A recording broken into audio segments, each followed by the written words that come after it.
You use the word accountability, and we often think negative thoughts about that word accountability. It's kind of like consequences. What are the consequences? And immediately you go to, well, what are the negative component of that? And so we've also built a culture in leadership that we avoid confrontation. So that's another thing. We put those three words all together: accountability, consequences, and confrontation, sort of like in all this same little bucket. And it creates an emotional event for leaders. And a lot of leaders just don't want to go down that road. And me too. I don't like confrontation. That's not something. I'm not that kind of guy. I'm not an argumentative sort of person. But you're touching on the main point here is we have to understand that holding people accountable is not a punishment. It is an agreement. It's an honesty agreement.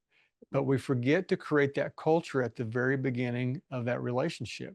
Every leader eventually faces a defining moment. A moment where preparation is tested, where pressure replaces planning, where the decisions you've made months or even years earlier suddenly matter. Most people believe great leaders are created in those moments, but today's guest believes something completely different. That leadership isn't built during the crisis, it's built long before it ever arrives. Today's guest spent more than 3 decades flying B-52 bombers, leading combat missions where failure wasn't measured in quarterly earnings. It was measured in lives. He participated in one of the most consequential classified missions in modern military history, a mission that helped launch Operation Desert Storm. And today, he teaches organizations how those same principles create elite teams inside business. This conversation isn't about war. It's about trust, preparation, accountability, leadership, and what every organization can learn before its own defining moment arrives. Welcome back to another episode of the Perpetual Growth Podcast, where we explore the people, ideas, and experiences that help us grow in business, leadership, relationships, health, and life. Today's guest has lived a career where excellence wasn't optional. Trey Morriss served more than 30 years flying and commanding B-52 bomber operations, including participating in the top secret 35-hour mission that opened Operation Desert Storm.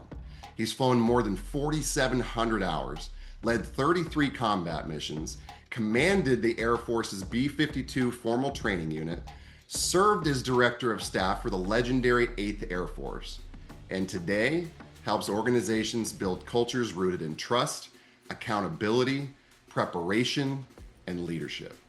He's also the author of Doom 34, the first-hand account of the once classified mission that helped launch Operation Desert Storm.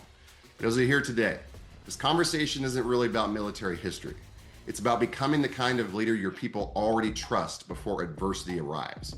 Trey, welcome to the Perpetual Growth Podcast. Man, so much. Huge thank you for that. Sorry, all those great words you said about me have kind of got me tongue-tied. I think we're done. Well, let's dive in. Let's peel back that onion a little bit further, Trey. Oh yeah. Again, thank you and tremendous intro, and we'll see what we can do to live up to all those great words. I have no doubt, my friend. It's going to be a fantastic conversation. I've been excited about this one for a while now. Now, Trey, when people hear combat aviator, they immediately think airplanes, missions, war. But I'm curious, long before all of that, who was young Trey? How did this path begin? Oh, yeah. So great question. And grew up in Northwest Arkansas of all places. I like to brag on that area that I grew up in because it is the home of Walmart headquarters and Tyson Foods. So some tremendous wealth and companies that had their start in Northwest Arkansas. And I grew up in a kind of a service-oriented family. My father was an editor of the local newspaper worked at the same newspaper from age 16 all the way to when he retired. My sister was a police officer. My younger sister is still a nurse in the VA system. So we've got this entire family that is service-oriented. And, grandmother there that owned and operated an auto parts store of all things. A woman in that type of industry was unheard of. And a lot of influences that really brought me to Air Force and military life. I had a grandfather that flew B-24s and B-29s in World War II, and an uncle that was a waist gunner on a B-17 over the skies of Europe, also during World War II, and then a couple of uncles that served in the enlisted corps, both in the Vietnam era and later on. So again, a lot of these influences on my life towards service and hard work, and really wanted to go to the military to do something that was bigger than myself. Hmm. Yeah. What was the moment that became clear to you? You know, was there a particular conversation with? I mean, you have a tremendous family history in the military. I mean, was Yeah. there a particular instance, a moment where that path became really clear, and you're like, I'm going to make this decision. It's time to go enlist. I mean, you know, I firmly believe there's these milestones in our life, and it's usually, you know, one, it's a confluence of things, but there's that moment we make a new decision. And what was that real inspiration for you? Yeah, really, it was coming towards the end of college, like a lot of us do, and we're looking at industry as a career path or something. And I continue having. I'm a big dreamer, by the way, Hmm. huge dreamer. Ran track for the University of Arkansas as a walk-on for 2.5 years. Wow. Tremendous experience. So I'm always thinking big and dreaming big. And I had, we call it, we often call it a dream or a calling, but I often refer to a calling as it is just that it's a dream without action. Mhm. And it takes transitioning into other things that we can talk about later that are really my passion. But really, that one moment is just having this continuous attraction to my influencers in my life through my grandfather and my uncle Mhm. through military aviation. Mhm. And again, I was in love with the thought of flying. By the way, now I've used those words intentionally because, and I talk about this story I'm about to share in my book Doom 3-4 that you mentioned earlier. And the reason I say I fell in love with the idea of flying was the very first time I ever flew in an airplane. It was when I was flying from Fayetteville, Arkansas to Little Rock, Arkansas to accomplish my flight physical after putting my initial signature on the form to join the Air Force. Mhm. So think about that. I was going to join the Air Force. I Yeah. wanted to fly, and I hadn't even flown yet. Yeah. That's wild. So it not a a perfect epiphany moment to answer to your question, Mhm. but again, a lot of things in our lives, and I think you probably could agree, Zach, is you continue having this nag upon you. Mhm. You might entertain that thought for a season, and then you sort of put it away, and you go, life happens, and you continue down the road of life. But then that calling, that dream keeps coming back, but you haven't taken the action yet. Mhm. So again, it ain't nothing until you start taking action. So that was my first action point was flying and doing the physical. Mhm. Yeah. Yeah. Talk a little bit more about that, Trey. I mean, that's a very important distinction because I wholeheartedly agree. There Yeah. are So. people that follow the path that we're conditioned to. Go to Mhm. school, get a good job, buy your first home, buy another one if you can, save your money, make sure we get into retirement. But that's not really the path that I firmly believe what most of us are called to, the higher path, the real innate desire. I mean, why do you think that is that so many people fall into the path that they're conditioned to as opposed to the one that is actually by their own decision and design? I think you're touching on it. It's a very much of a layered answer, complicated answer to that question. But yeah, I think one of those is that you become conditioned either through your family, through us, and I talk about this a lot. A scarcity mindset Yeah. Hmm. is we drive down that road through whatever reason. And sorry about that. Did that come over on? Did we got to edit that out? No, I got you. Okay. You're good. Should have silenced there. Okay. Sorry. So we get in the scarcity mindset. And then we become conditioned either through our grandparents, more of the heritage of our family that we need to travel down a road where we have a safe and comfortable job, that we're able to make a living. And we've seen lots of movies about this and lots of stories, even from the Bible law to even just current stories in our society today, that these these calling moments often have high risk. Hmm. And so we'll merge away from those. Now, back to your question just a little bit. Yeah, I believe in is everything does start with a calling. You got to have a dream, a motivation point in life that whether that's coming through your faith, or however, but you got to pay attention to these outside voices that might come into your life. And that's another thing. We often forget those or ignore how those start piling up in our life. Doom 3-4, the book that I wrote, started 3 years ago.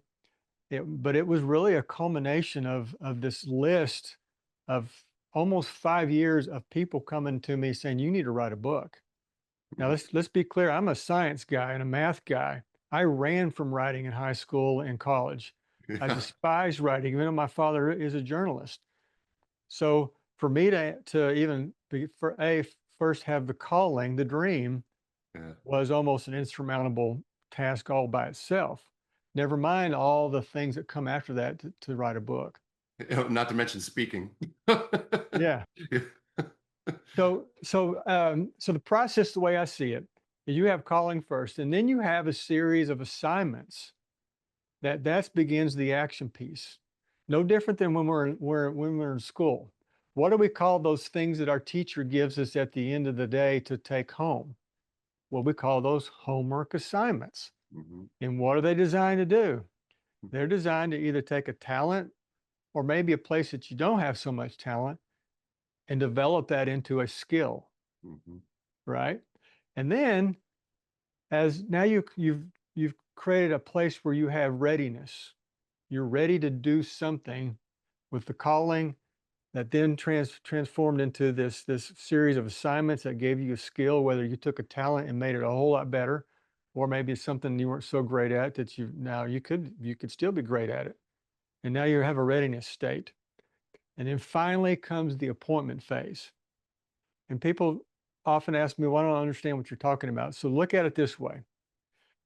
Almost every major oath in the military, or even when you take an elected position and you do that oath, it starts off with, I, Trey Morriss, having been appointed a colonel in the United States Air Force, and then the rest of that goes along. Or I, Mike Johnson, having been appointed the Speaker of the House, then it goes on and describes the duties and the responsibilities. So that's the important distinction as we travel down this road of calling to the point that you are actually turning that skill, that talent into something usable for a greater thing. So I talk about that a lot in helping people understand, corporations understand that, and even the people inside of them, that it's great to say, well, I felt called to, using that statement.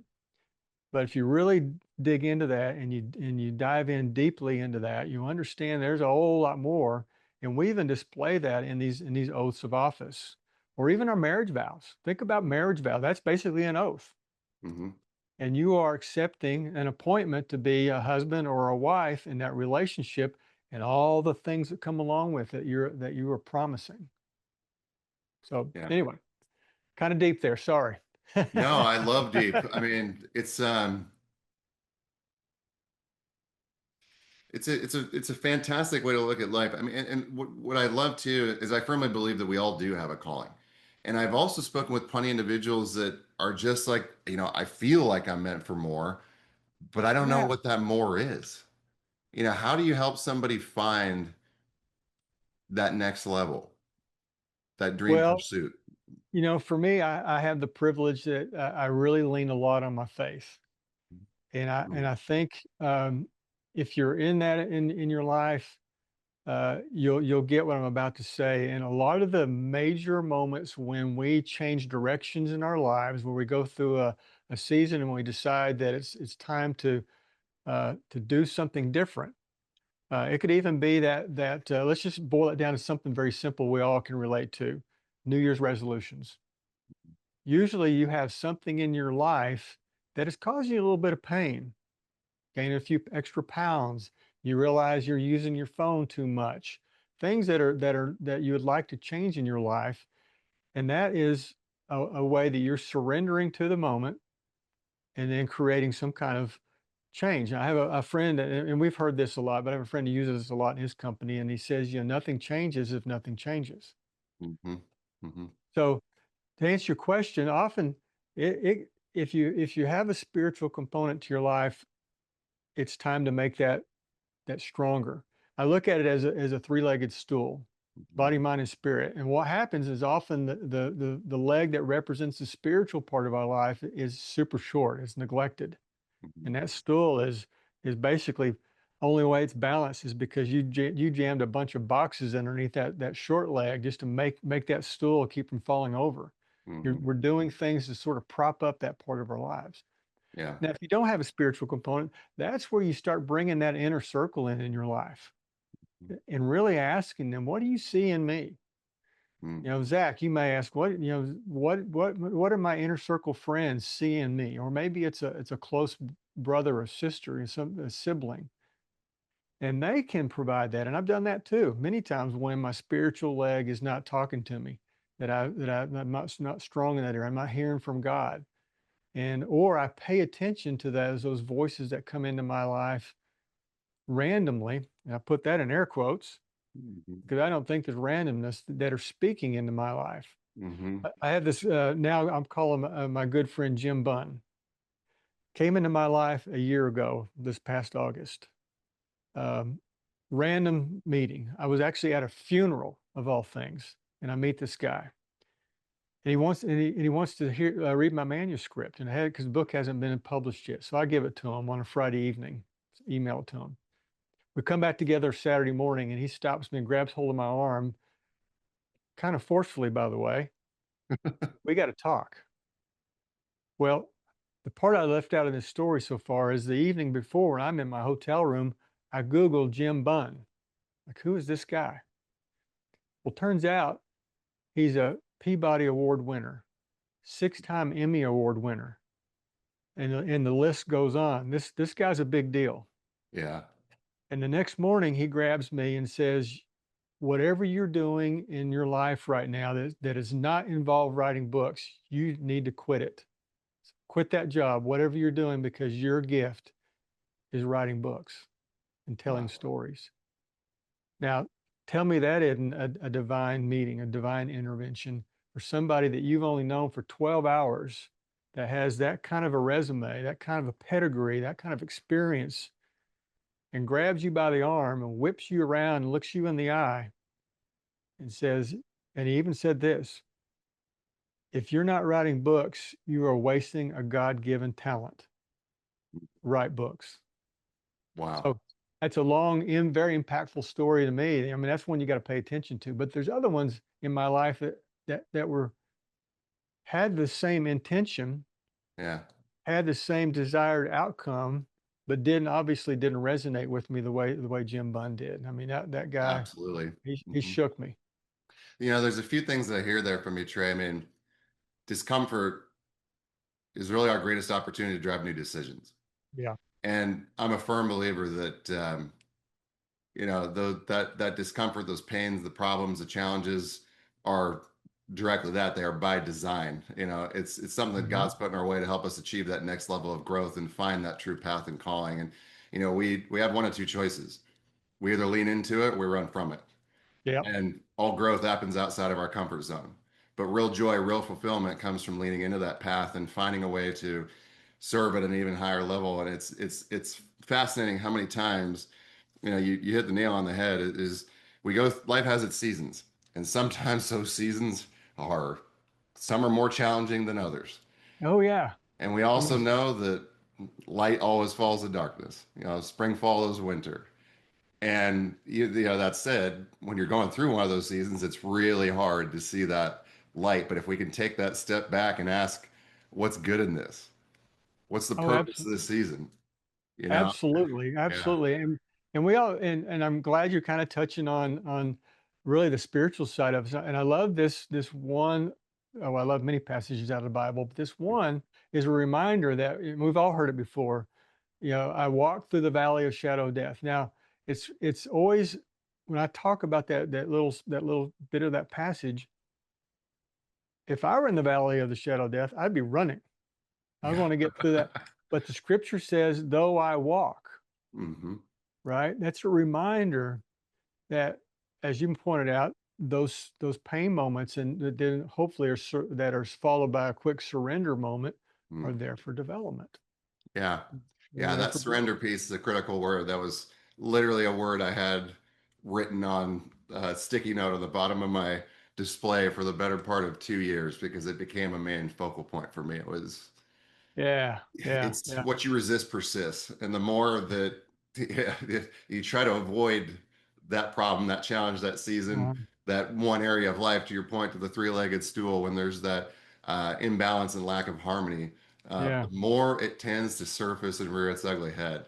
Now, Trey, I'd love to fast forward a minute. I mean, yeah. and because one sentence you wrote in your your intake really stood out to me. I mean, you said failure wasn't measured in quarterly results; it's measured in lives. Hmm. That's a powerful statement. I mean, how does operating in an environment like that permanently change the way you think about leadership?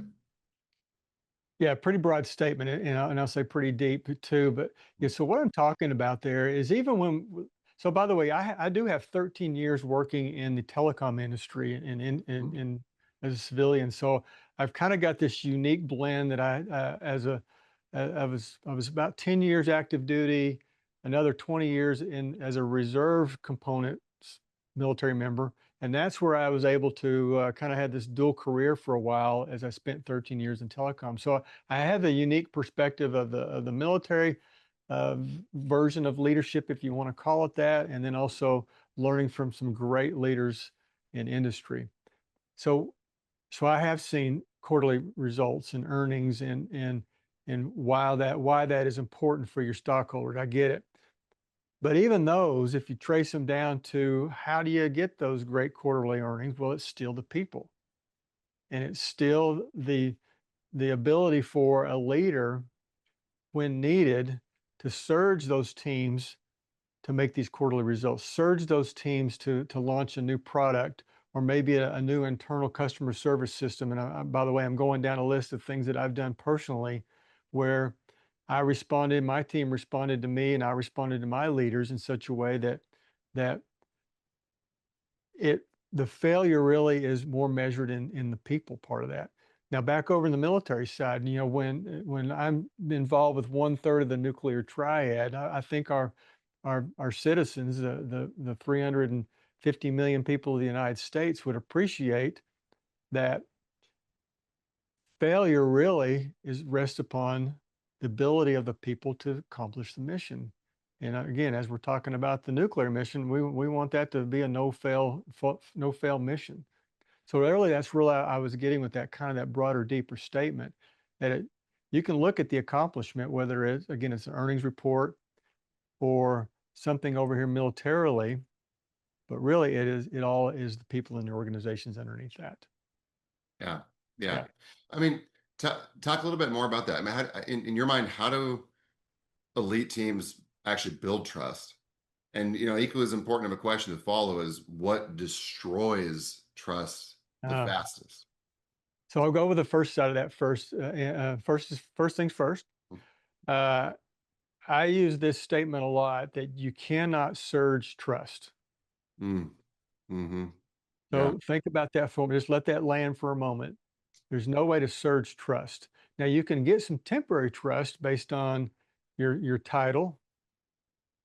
You know, I've worked for the two-star general for many years as he's the mighty 8th Air Force commander, and we've all experienced that in organizations that we've served, whether in industry or militarily. So your supervisor gets a certain amount of trust at the beginning, but there's certain things that have to happen within that supervisor and the relationship for the trust to stay where it was at the very least, but also grow. Mm-hmm. So so I think you understand where I'm going with you can't Yeah. surge trust. Yeah. And where we're missing that, in my opinion, as a society right now, is we have a large group of our people that recognize the platform, but don't understand there's a pain component that goes with that. They want the platform without the pain. They want the drive through. They want the viral moment without all the things you have to do to create individual credibility. Yes. Mm-hmm. Stress that individual credibility, and that's where first level trust starts. Uh, I had the privilege of being with Marcus Luttrell and Melanie Luttrell on their podcast a while back, Mm-hmm. and we got on this topic. And man, he rolled in there quickly on how SEAL teams, when you're creating SEAL Team 6 or whatever number it is, and as you have personnel coming in and out of there, man, they do the same thing we all do. Is you start Googling and asking people, do you know Bob? Do you know Zach? Mm-hmm. You know, how are they going to be as an operator? Well, we do the same thing even in industry when you have a new person joining your team. Do it now. Did it in the military. You start asking about the credibility of the person's ability to do their job. Mm-hmm. So that's the first thing that gives you a leg up on that trust. And then it does take time. We talk about, I've talked about it in Doom 3-4. During that moment in B-52 community history, folklore, if you will, is we operated under this concept of hard crews. And what that meant was when you were assigned to a crew, you did everything together. You know, you flew to, nobody ever would come and fly as a guest on your, or seldom would fly as a guest on your training missions. You flew all your training missions together. You sat 24/7 alert, which you did that 1 week out of every month together. You even took your vacation together. Now, it doesn't mean you all went to the same place together. Sometimes it did, but the time period, everybody had to agree, we're going to try to take 2 weeks of leave during this time of the year. So you created this bond, this trust by intentional efforts to be around each other. And that's the best way to create stronger relationships, understanding of how people think and communicate and trust each other. Yeah. You know, I'm And so curious about that from your perspective, Trey, because, I've spent over 20 years, 2 decades in business, starting out in the small business world. And I can wholeheartedly admit my start was not the best. I modeled what I saw my dad do in the early days, and it was very yeah, much the top-down authoritarian leadership model. Do as I say because I told you to do it. I realized I would like to say fairly quickly. I don't know if it was quickly enough that was not the way to run a yeah, successful business or really create one that's successful and fulfilling long term. And as I've worked alongside some of the biggest names in the world, I've seen every end of the spectrum from small business to large, all different leadership types. And one thing that I found to be a common truth that I do not believe is exercised enough is really ensuring that your team feels heard and understood. I knew It's you were one going that thing way. for you to know best. Yep, It's a yep. whole nother thing, but we never know when somebody might know better. Yeah, Mhm. and just because they don't have the same title, maybe they don't have the same depth and background of experience.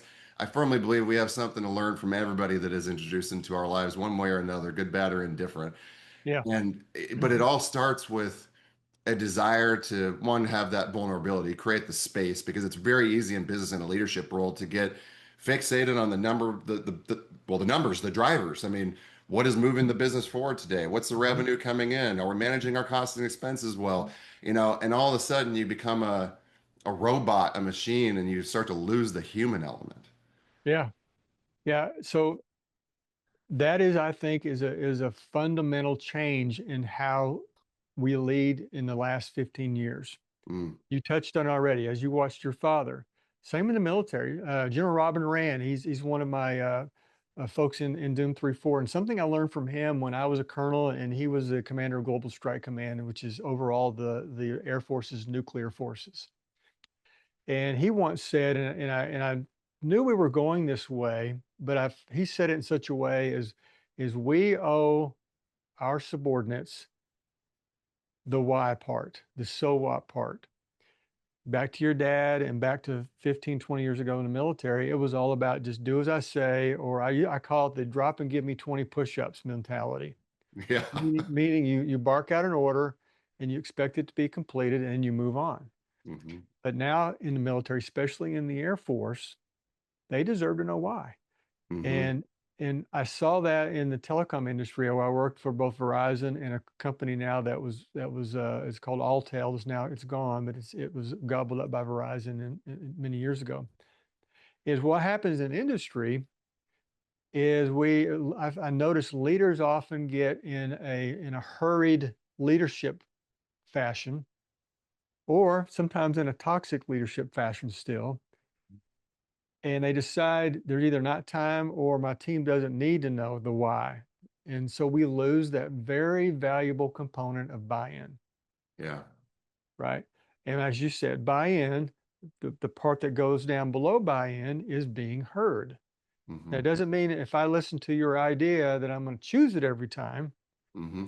but at least as a leader, I consider that option, that course of action, as we call those COAs.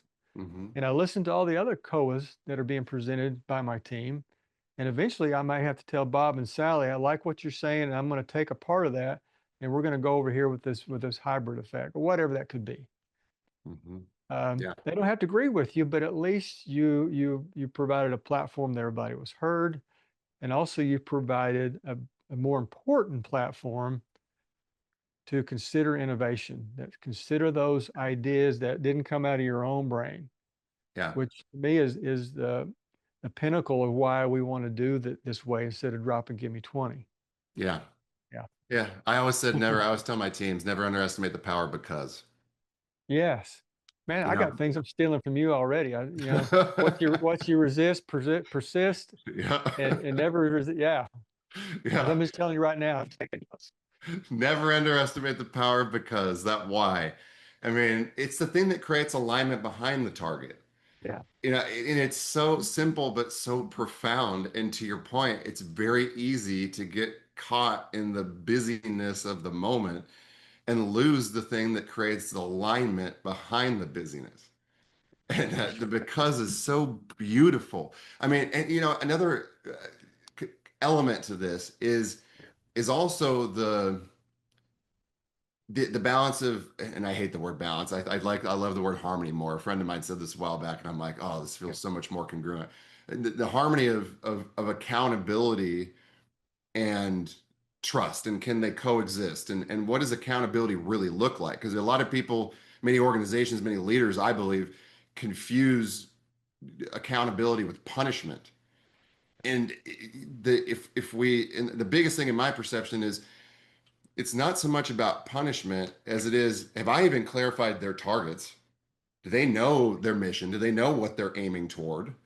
And do they have clear key performance indicators in order to get there? And then are we holding them accountable to those things? So often the things that people are being penalized for are things that have never been clarified in the mission objectives to begin with. They didn't have the targets. And then they wonder why they keep repeating these same patterns in business. And I'm like, this is a lack of leadership. It starts at the top. It's not something that they're missing. What are you missing? Yeah, what would you say to that, Trey? I mean, I see you nodding in alignment, so I can't wait to hear your perspective on this. And I'm putting a lot of study in this and bringing it into a lot of my keynotes. Mhm. And you use the word accountability, and we often immediately in our brains think negative thoughts about that word accountability. It's kind of like consequences. What are the consequences? And immediately you go to, or what are the negative component of that? And so we've also built a culture in leadership that we don't like, um, that we avoid confrontation. So that's another thing. We put those three words all together: accountability, consequences, and confrontation, sort of like in all this same little bucket, and it creates an emotional event for leaders. And a lot of leaders just don't want to go down that road. And me too. I don't like confrontation. That's not something. I'm not that kind of guy. I'm not an argumentative sort of person. Mhm. But you're touching on the main point here is we have to understand that holding people accountable is not a punishment. It is an agreement. It's an honesty agreement. But we forget to create that culture at the very beginning of that relationship. And we allow, I like Dr. Henry Cloud. He's right up there with John Maxwell in my book with a lot of leadership principles. And what he says about organizational culture, it's either what you allow it to be or what you intentionally make it. Mm.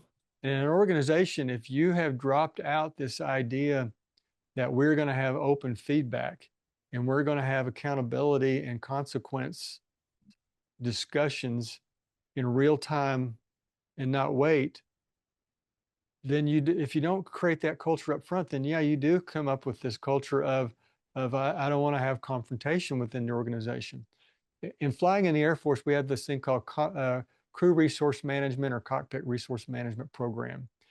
And we also have this concept of the debrief.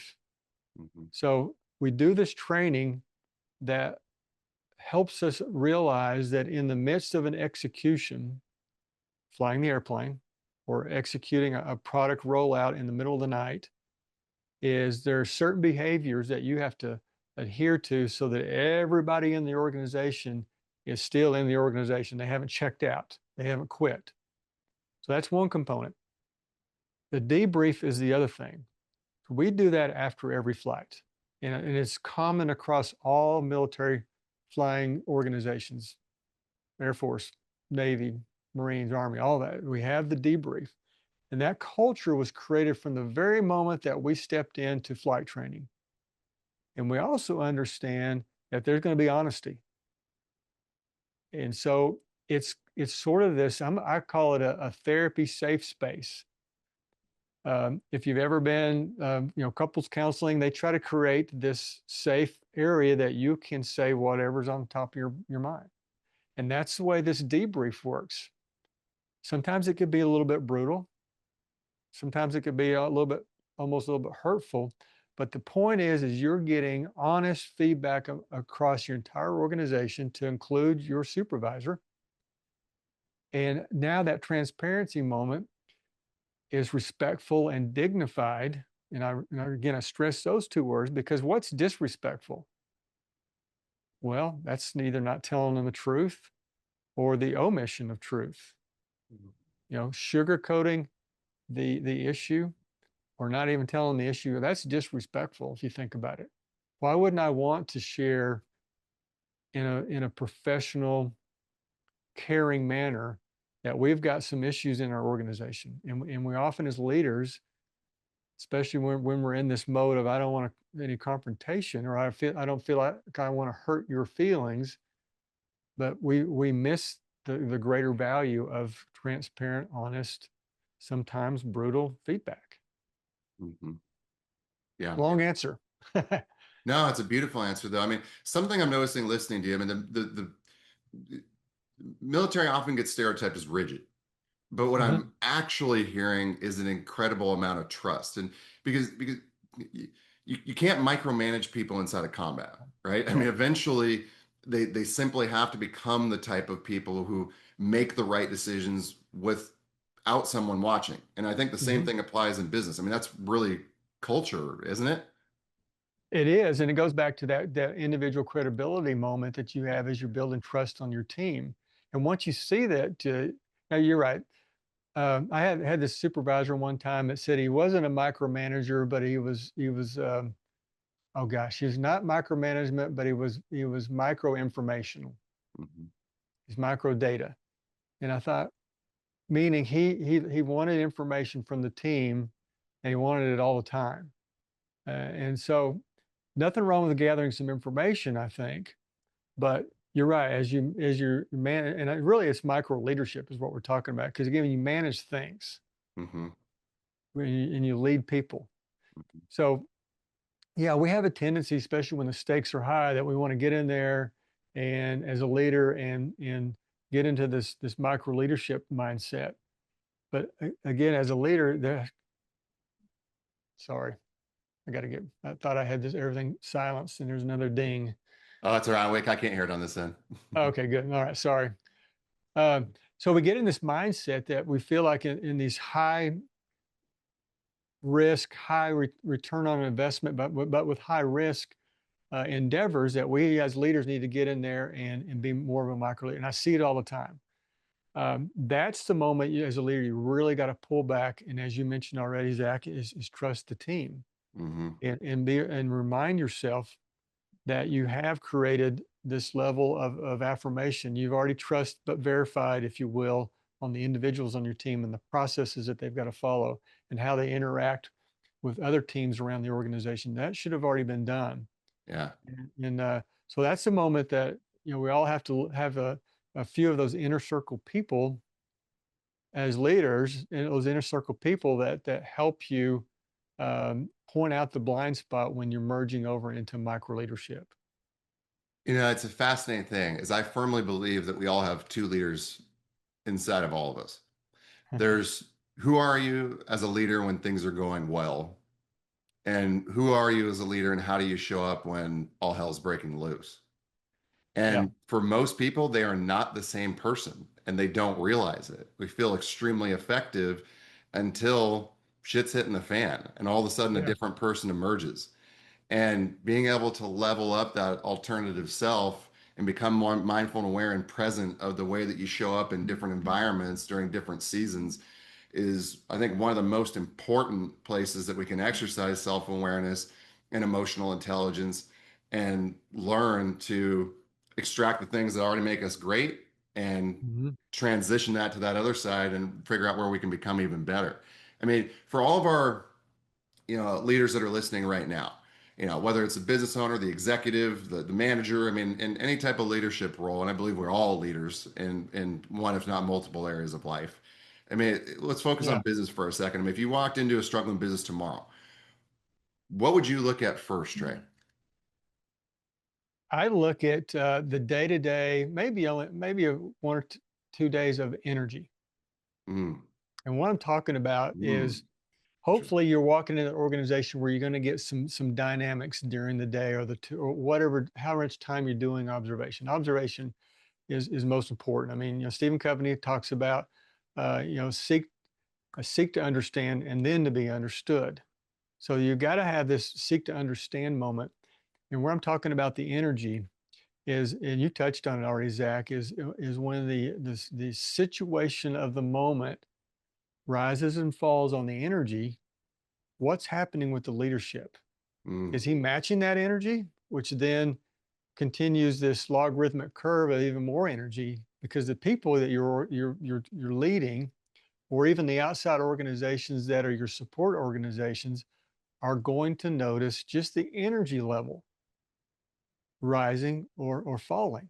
mm, So, granted, certain level of energy needs to take place if the team is lagging behind the required attention and activity level.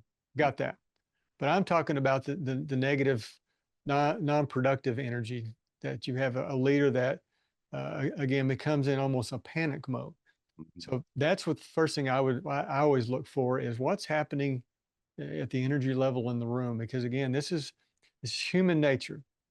Your subordinates, your members in your organization will follow your reaction to the issues, to the mm, challenges.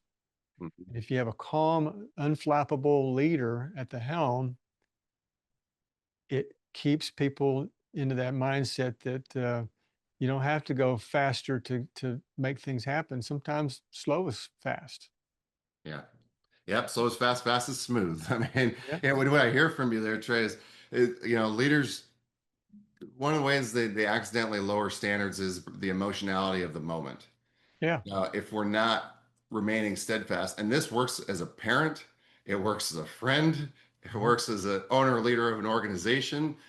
If we don't maintain our emotional state and remain grounded, Mhm. people are going to model your behavior whether you like it or not. Yeah. So Yeah. it's important that we look inside first because that can be one of the drivers that lower standards. And one thing we've talked about it a little bit, but do you believe? And I believe I know the answer to this, but do you believe that standards can exist without accountability?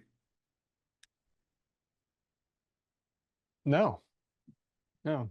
Mm-hmm. I mean, and that goes back to what I mentioned earlier is about this culture set. Mm-hmm. Um, there was a company that I had some connection with a few months ago, and I was talking to their HR team. And during this first connection to the HR team with this company, the first thing they came out with was the company's core values. But think about that.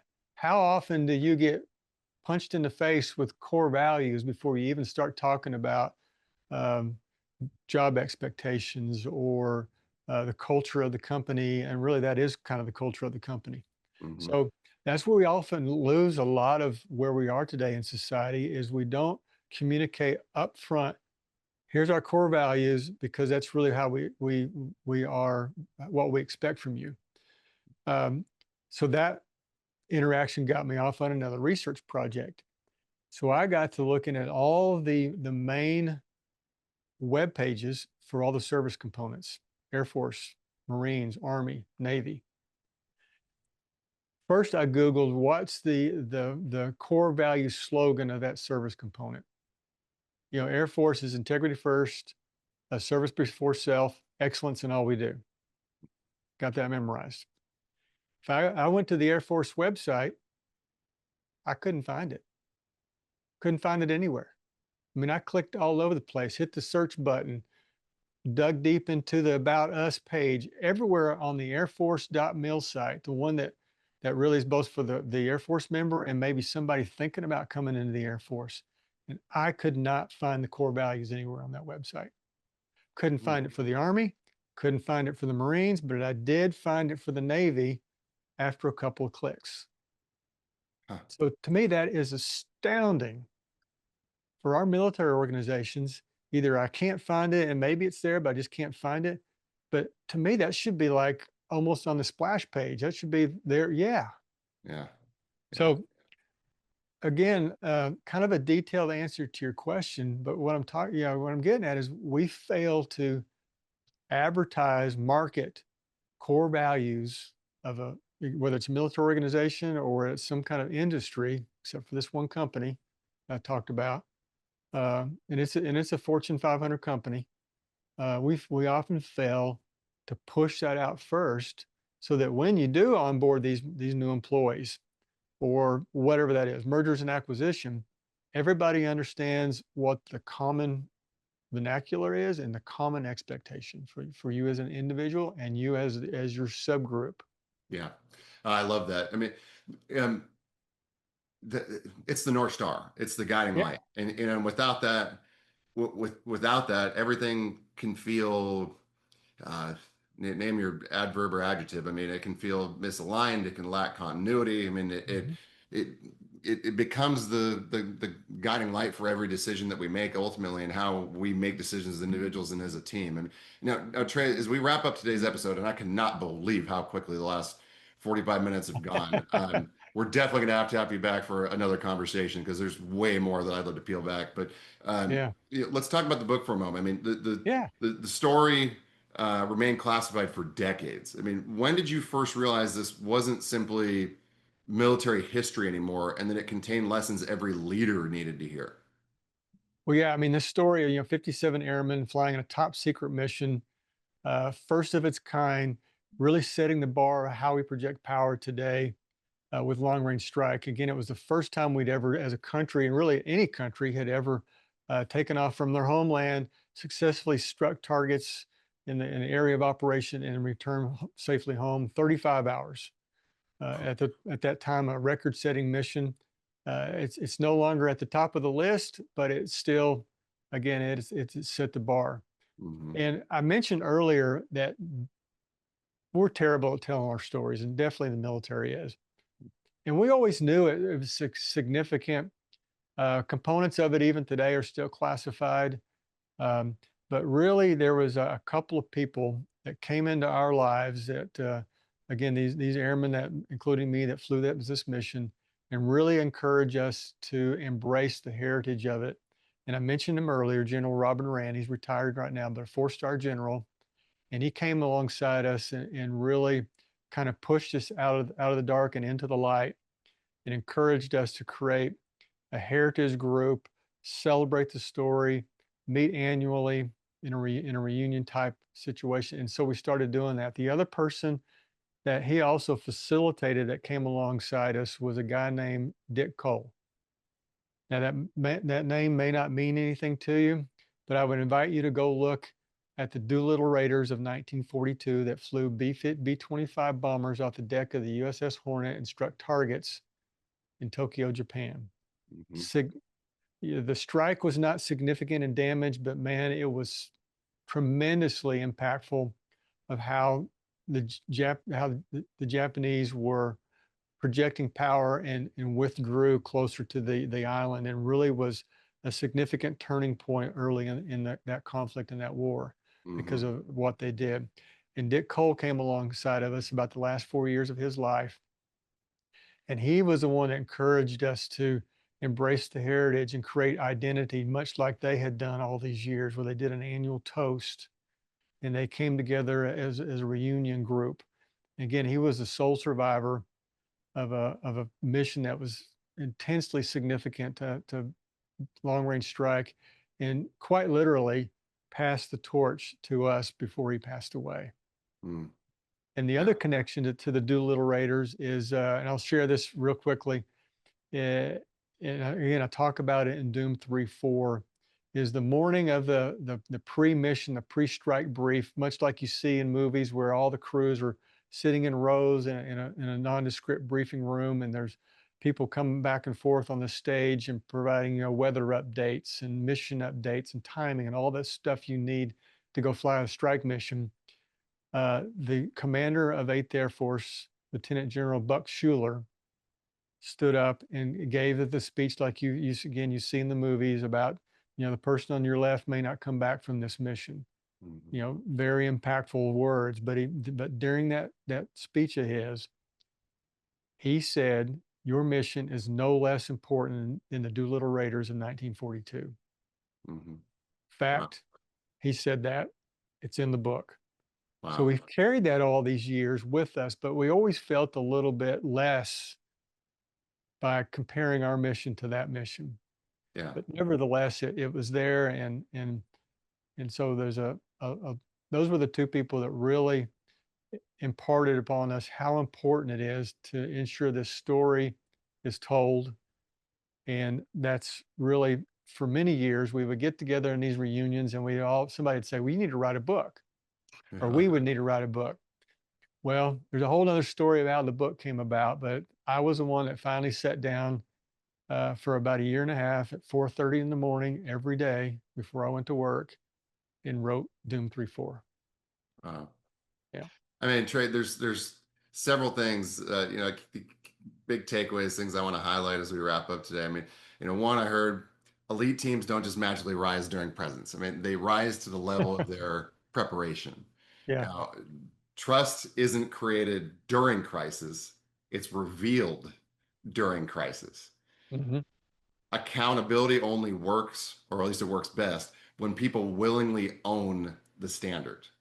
Yeah. Leadership isn't about control, it's about creating people who no longer need to be controlled. Ah, And yes. culture is simply repeated standards over time. Now there's more, Hmm. but those are some of the things that really stood out to me as we progress through this conversation today. And again, I cannot wait to have you back, Trey. I mean, one thing I'll carry with me from today's conversation is that history isn't shaped only by extraordinary moments. It's shaped by ordinary people who spent Yeah, years preparing for moments they hope would never come. So whether you're exactly. flying a B-52, leading a sales team, raising children, building a business, the principles remain the same. Hmm. You don't rise to the occasion, you rise to the level of your preparation. So thank you for spending your life helping people prepare before the pressure arrives. And now, to our listeners, if today's conversation challenged you, I'd encourage you to pick up Doom 34. Yeah. Well, it's the story of a once classified mission that helped launch Operation Desert Storm. It's ultimately a book about leadership, trust, preparation, and the standards that shape extraordinary teams. Trey, for our listeners, where are the best places they can reach out to you, find out more about you, opportunities to work with or alongside you? If you don't Yeah. mind sharing some of those things now, I'd love to provide you that opportunity. Oh, easy. So, Facebook, LinkedIn, Instagram, and my own website, everything is Trey Morriss, Treymorriss, two S's on Morris for me. I invite you to go treymorris.com. That's my website. Everything else kind of can be found from there. Doom 3-4, the best way to find that if you're interested in Doom 3, hope you are. really is go to Amazon. It's been out there. It's doing really well. It continues to do well. It was released early March. And then, but again, back to TreyMorriss.com. You can find out more about me, my passion for keynote speaking, and really promoting these type of stories for our military, giving them a voice. Yeah, that's a beautiful gift. And I love that you are leading by example. And Thank you. for our listeners, we'll make sure we have all of the links for everything we just discussed in the show notes as well. And as always, if you enjoyed today's episode, make sure to subscribe to the Perpetual Growth Podcast, leave a review, share this conversation with someone who leads others. I mean, those simple actions help us reach more people who are committed to growing in their business, leadership, health, relationships, and life. So until next time, remember, growth doesn't happen by chance, it happens by choice. And growth isn't reserved for extraordinary moments. It's built through the standards, the habits, and decisions that you choose every day, long before anyone is watching. Trey, again, my friend, from my heart to Yeah. yours, thank you for joining us in the Perpetual Growth Podcast today. Zach, thank you, brother. You're welcome.